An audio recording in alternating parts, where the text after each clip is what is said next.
Allahumma la sahla illa ma ja'altahu sahla wa anta taj'alul hazna idza syi'ta sahla. Allahumma rzuqna al-ikhlasa fin niyyati wal qawli wal 'amal. Udzakiru nafsi wa iyyakum bi ikhlasin niyyah lillahi tabaraka wa ta'ala. Seperti biasanya saya ingatkan supaya menghadirkan niat ikhlas melakukan amal ketaatan semata-mata hanya karena Allah Subhanahu wa ta'ala. Di antara ketaatan adalah thalabul ilmi. Di antara ketaatan adalah mencari ilmu. Ilmu apa? Ilmu agama. Dan yang wajib aini ya, yang hukumnya wajib aini artinya tidak ada pengecualian ya, wajib bagi setiap mukallaf untuk mempelajari ilmu agama yang pokok atau diistilahkan ilmu din ad-daruri. Ini kewajiban. Jadi barang siapa yang meninggalkan ngaji ilmu agama yang pokok dihukumi fasik. Dia telah melakukan apa? Dosa besar. Ya. Bahkan sering saya ulang-ulang berkali-kali, orang yang pernah belajar ilmu agama yang pokok kemudian ia lupa, maka wajib bagi dia untuk mengulangi ya atau murojaah ilmu tersebut ya, apalagi ya yang belum pernah ngaji ilmu din ad-daruri. Nah, makanya ya usahakan waktu luang itu digunakan sebaik-baiknya untuk melakukan ketaatan kepada Allah Subhanahu wa ta'ala. Hayatul Islam bil mudzakarah. Hayatul Islam al-ilmu. Hidupnya agama Islam ini dengan ilmu. Hidupnya agama Islam ini bil mudzakarah, dengan mengulang-ulang pelajaran ilmu agama. Kita sudah melihat keadaan di zaman ini, sedikit sekali orang yang memiliki rasa perhatian penuh terhadap ilmu agama, apalagi mempraktekkan ilmunya ya. Maka orang-orang yang dimudahkan oleh Allah untuk senantiasa dan selalu mengaji ilmu agama, mendalami ilmu agama, ilmu ahlus sunnah wal jamaah, orang yang seperti ini adalah orang yang beruntung, orang yang dikehendaki oleh Allah Ta'ala kebaikan. Kalau ada orang bertanya seperti ini, apa sih nikmatnya belajar ilmu ahlus sunnah wal jamaah? Ya, kita akan menjawab, nikmatnya belajar ilmu ahlus sunnah wal jamaah adalah tidak pernah merasa kenyang untuk selalu mendalami ilmu ahlus sunnah wal jamaah ya. Ingat bahwa miftahul jannah la ilaha illallah. Kunci masuk surga adalah ya berakidah ahlus sunnah wal jamaah, meyakini makna syahadat pertama dan syahadat yang kedua dengan benar ya. Alhamdulillahirabbil alamin hamdan katsiran. Kita harus memperbanyak bersyukur kepada Allah Subhanahu wa ta'ala, karena dikehendaki oleh Allah Ta'ala sampai saat ini dalam keyakinan yang benar, dijaga oleh Allah Ta'ala dari kekufuran. Di luar sana banyak orang yang kufur tanpa sadari. ya, di luar sana tidak diberi petunjuk oleh Allah Ta'ala jalan yang hak, padahal pengen mendapatkan jalan yang hak, namun ditunjukkan oleh Allah Ta'ala jalan yang sesat. Orang-orang yang berguru kepada Wahabi, bukankah mereka itu ingin mendapatkan keselamatan? Bukankah mereka ingin mendapatkan kebahagiaan di akhirat? Bala, betul. Tapi mereka itu dikehendaki oleh Allah Ta'ala diberikan jalan yang menyimpang dari faham Ahlus Sunnah wal Jamaah. Kita diberi oleh Allah Ta'ala, dikehendaki oleh Allah Ta'ala petunjuk jalan keselamatan, tinggal kita naiki. Nahnu ala safinatin najah, kami itu berada, ya, perahu keselamatan. Man rokiba, orang yang mau ikut ya monggo, artinya ikut nanti akan selamat, tidak akan tenggelam.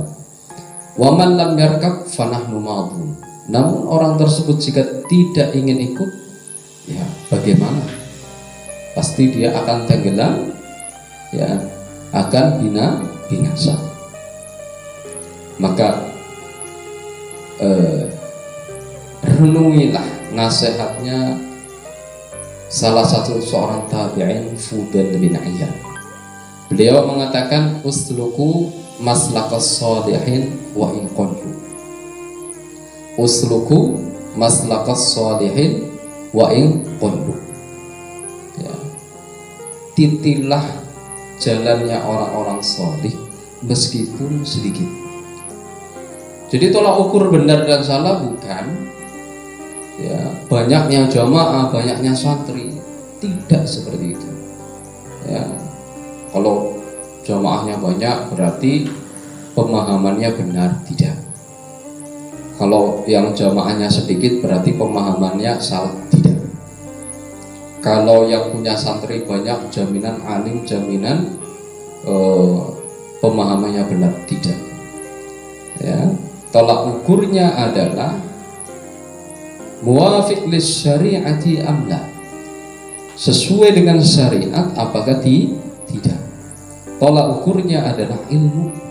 Nah ini, makanya pantas dan luar biasa apa yang dikatakan oleh seorang tabi'in, beliau bernama Fudail bin Iyad, usluku maslakas shalihin wa in qadru.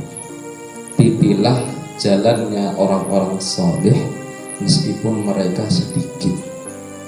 Ya, kalau semisal tolak ukurnya, ya, banyak dan sedikit tentang kaitannya sesat ataupun tidak, lalu bagaimana, ya, kaumnya Nabi Nuh yang ingkar terhadap beliau? Lebih banyak yang sesat, ya kan, yang terbinasa daripada yang selamat. Ya, kalau begitu berarti nanti dianggap bahwa Nabi Nuh dan kaumnya yang dalam keadaan sesat jika tolak ukurnya banyak dan sedikit. Maka, ya, alhamdulillah hamdan katsiran, kita benar-benar harus, ya, merasa bersyukur kepada Allah Ta'ala dan juga harus bisa merasakan lazzatul ilmi, nikmatnya, enaknya bisa faham ilmu agama. Nikmatnya, enaknya bisa paham ilmu agama. Di luar sana banyak orang cerdas dan pintar urusan dunia, urusan agama kosong. Nah, kita tidak disibukkan dunia, kita justru waktunya disibukkan dengan ngaji, khidmah, belajar, mengamalkan sedikit demi sedikit. Ini adalah anugerah yang luar biasa. Orang lain punya HP mewah, ya, punya sepeda motor yang bagus, punya mobil, punya rumah yang mewah, tapi ilmunya kosong. Ya, santri, ya, tidak memiliki harta yang banyak, tapi dia punya sesuatu yang tidak dimiliki oleh orang lain. Apa? Pengetahuan ilmu agama yang benar. Ya kan? Bisa membaca kitab yang tidak ada harokatnya, bisa paham ilmu nahwi was saraf, sedikit-sedikit bisa bahasa Arab, ya, bisa mengi'lal, mengi'rab, terus kemudian faham tafsir Al-Quran, faham tafsir hadis dan sebagainya. Ini kan luar biasa sekali. Kalau diamati, ini ilmu yang tidak dibandingkan dengan harga, tidak bisa dibandingkan dengan nominal, tidak bisa. Maka dari itu, ya, berpegang teguhlah terhadap ajaran akidah Ahlussunnah wal Jamaah dan jangan merasa kenyang. Seorang mukmin yang sempurna, dia tidak akan kenyang kebaikan yang telah ia dengar sehingga ia masuk di dalam surga. Jadi kalau kita itu merasa kenyang atau mau ngaji itu terasa berat, maka perlu ditanyakan hati kita ini. Ada apa sebenarnya? Ada penyakit apa yang bisa menghalangi kesemangatan di dalam menuntut ilmu agama? Ada apa sebenarnya? Padahal kalau kita tengok dalam lubuk hati, apa yang diinginkan? Keselamatan di akhirat. Namun apakah kita sudah melangkah berjalan menuju apa yang kita cari, apa yang kita inginkan?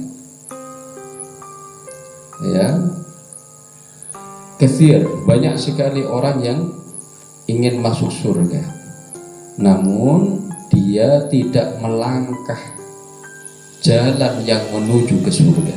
Banyak sekali. Kalau ditanya orang yang suka zina, yang suka mabuk, yang suka melakukan maksiat, pengen masuk surga apa tidak? Pasti jawabannya pengen. Tidak ada yang jawabannya tidak ingin masuk surga. Bahkan non muslim pun ketika ditanya pengen masuk surga, dia akan jawab pengen masuk surga. Karena apa? Fitrahnya seorang manusia ingin mendapatkan keselamatan. Pertanyaannya adalah, apakah sudah tahu jalan menuju ke sana? Apakah sudah tahu menuju jalan ke sana? Dan apakah sudah melangkah jalan yang menuju ke sana? Nah, kita harus berintrospeksi, bermuhasabah seperti itu, ya. Nah, kita lanjutkan kajian kitab Risalatut Tahdzir sampai pada keterangan yang disampaikan oleh Imam Ahmad bin Hanbal, ya, bahwa beliau Imam Ahmad bin Hanbal mentafsiri ayat wa man lam yahkum bima anzalallahu faulaika humul kafirun. Kufur di situ adalah kufur di bawah kekufuran, artinya kufur yang tidak sampai menyebabkan orang tersebut keluar dari agama Islam, akan tetapi maknanya adalah dosa besar. Kemudian faqultu lahu, ya, Ismail ibnu Sa'id bertanya kepada Imam Ahmad bin Hanbal setelah Imam Ahmad bin Hanbal menjawab pertanyaan Ismail ibnu Sa'id tentang makna ayat wa man lam yahkum bima anzalallahu faulaika humul kafirun. Ismail ibnu Sa'id bertanya kembali kepada Imam Ahmad bin Hanbal, ara'aita in kana khaifan min israrihi yanwi taubata wa yas'alu dzalika wala yad'u rukuban ay wala yatraku fi'lal ma'asi. Bagaimana pendapat panjenengan wahai Imam Ahmad bin Hanbal tentang orang yang merasa takut, ya, tentang orang yang merasa takut terhadap dosa-dosa yang selalu ia lakukan, ya, namun ia ada niat untuk bertaubat dan selalu meminta ampunan kepada Allah Subhanahu wa taala. Namun dia juga tidak pernah meninggalkan kemaksiatan. Artinya selalu melakukan kemaksiatan. Keadaan orang yang seperti ini bagaimana menurut panjenengan wahai Imam Ahmad bin Hanbal? Imam Ahmad bin Hanbal menjawab, allazi yakhafu ahsanu hala. Orang yang merasa takut melakukan kemaksiatan nanti akan disiksa oleh Allah Subhanahu wa taala, ini adalah sebaik-baiknya keadaan. Artinya daripada orang yang tidak ada rasa takut sama sekali. Intaha ma fi kitabil Imam Ahmad radhiyallahu anhu. Selesai keterangan yang ada di dalam kitabnya Imam Ahmad bin Hanbal yang bernama Ahkamin Nisa. Nah, jadi ya, orang yang selalu melakukan kemaksiatan tidak pernah meninggalkannya, ya, dan dia merasa takut atas perbuatan maksiat yang dia lakukan, selalu ada niat bertaubat kepada Allah, selalu meminta ampunan kepada Allah Subhanahu wa taala. Orang yang seperti ini adalah sebaik-baiknya keadaan, ya, karena ada orang yang melakukan kemaksiatan, dia tidak ada rasa penyesalan sama sekali, ya, tidak tidak merasa melakukan keburukan, ya. Orang-orang yang seperti ini banyak. Semua itu ya ditentukan oleh Allah Subhanahu wa taala, ya. Allah. Nah, ini loh. Ya, jadi kalau kita melakukan kemaksiatan, langsung wajib bertaubat, ya. Kita sudah tahu, oh, perbuatan seperti ini maksiat, harus diakui itu maksiat, ya, dan segera untuk bertaubat, ya, karena kematian itu datang secara tiba-tiba, ya. Kita tidak tahu, ya, malam hari ini, ya, habis maghrib kita masih hidup dan masih bisa melakukan rutinitas ngaji seperti ini, ya. Kita tidak tahu nanti di waktu isya, ya. Kita tidak tahu nanti di waktu setelah isya, ya. Bisa jadi, ya, terus kemudian meninggal dunia, Allahu a'lam, kita tidak tahu. Karena begini, jangan kalian berpikir itu kematian tolak ukurnya umur. Anak yang baru lahir aja banyak yang meninggal dunia kok, ya. Teman-teman kita yang masih lebih muda juga banyak yang sudah meninggal dunia kok, baik yang satu angkatan maupun yang adik kelas, ya enggak? Artinya apa? Tolak ukur kematian itu bukan umur, ya. Ada orang yang sudah tua renta, ya, tidak mati-mati, ya banyak. Ya enggak? Banyak orang yang masih muda meninggal dunia, ya banyak. Jadi kita harus persiapkan al-isti'adat fil akhirah, ya, harus mempersiapkan untuk di akhirat. Apa persiapannya? Amal kebaikan, amal ketaatan, ya. Bukan harta nanti yang menjadi teman kita di akhirat, tidak, ya. Maka saat kita melakukan perbuatan, mengucapkan dan sebagainya, itu harus timbang, itu harus benar-benar ditimbang. Ya, kalau saya mengucapkan ini ke surga atau ke neraka, ya, dibayangkan di hadapannya adalah surga dan neraka. Kita bayangkan, ini surga, ini neraka. Saya kalau jalan ke sini neraka, kalau jalan ini ke surga.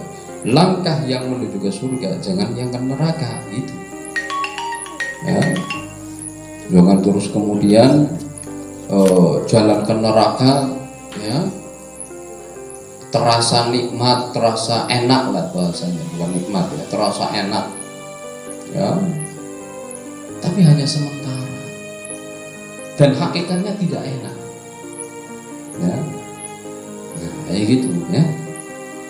Jadi orang yang takwa kepada Allah Subhanahu wa taala. Makanya saya tegaskan thoriquna ilmun wa amalun wa ta'lim. Jalan kita itu berilmu, mengamalkan dan mengajarkan. Itu manhaj kita. Nah, tidak boleh dilepaskan manhaj ini. Apa? Thoriquna ilmun wa amalun wa ta'lim. Kalian hanya tugasnya apa? Ngaji, murojaah. Tugasnya ngaji kalau murojaah. Sebelum kalian nanti dituntut untuk mencari uang, nafkah keluarga dan sebagainya. Ini kan masamu muda. Artinya masa di mana belum banyak istiwal kesibukan kaitannya dengan maisha, kaitannya dengan yang lainnya.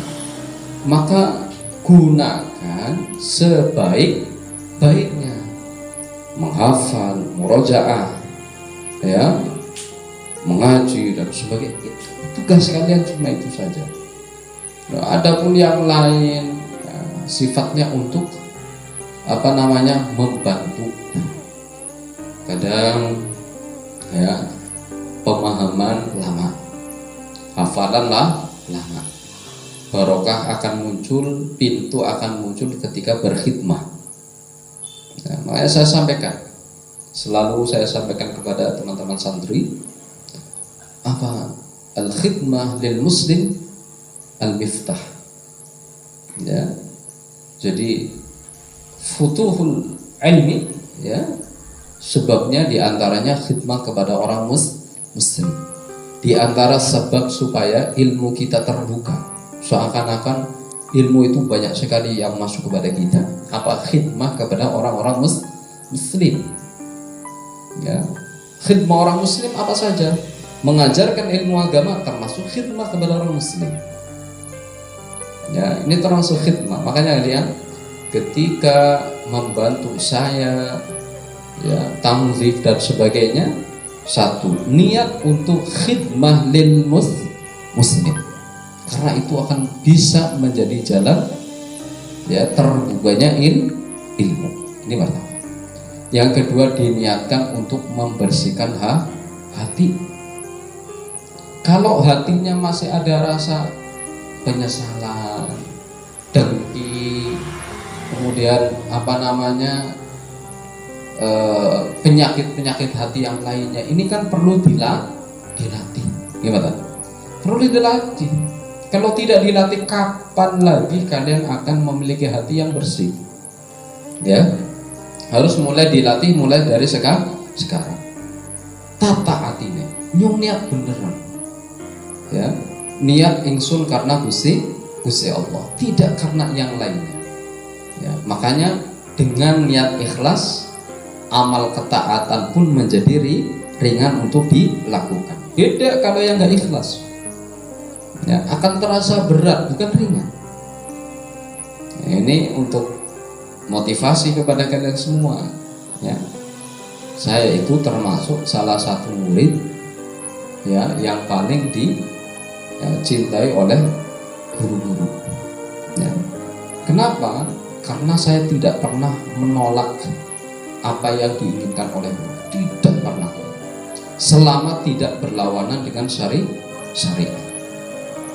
Nah, dulu ketika saya masih belum bisa baca alif ba ta, bahkan ya membedakan saya tidak bisa. Sampai kemudian ngaji hanya modal satu, semangat tok. Sampai dimarahin oleh guru saya. Ngaji modelnya semangat tok, tapi si goblok baik. Mien, bahasanya pakai sorban putih ini. Ini kalau ngaji sorban siap melayang. Ya, siap melayang. Goblok ya. Semangat ngaji tok, tapi goblok ya. Hati saya langsung marah. Sementing ngaji disit, Seketika itu juga langsung saya dinasihati oleh guru saya. Kayak gitu, jangan langsung marah. Langsung seketika itu juga. Setelah itu apa?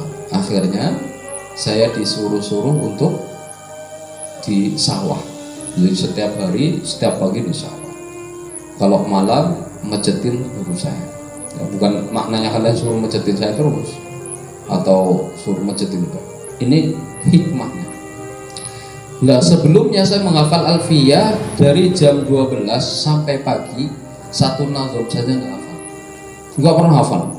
Jengkel, nyowis usaha temenanan, pengen bisa maca kitab, jurmiaya tak hafalakan angel mon, Alfiyah tak hafalakan ya angel pun pahamnya orang paham mesti dijelaskan gurunya maksudnya apa.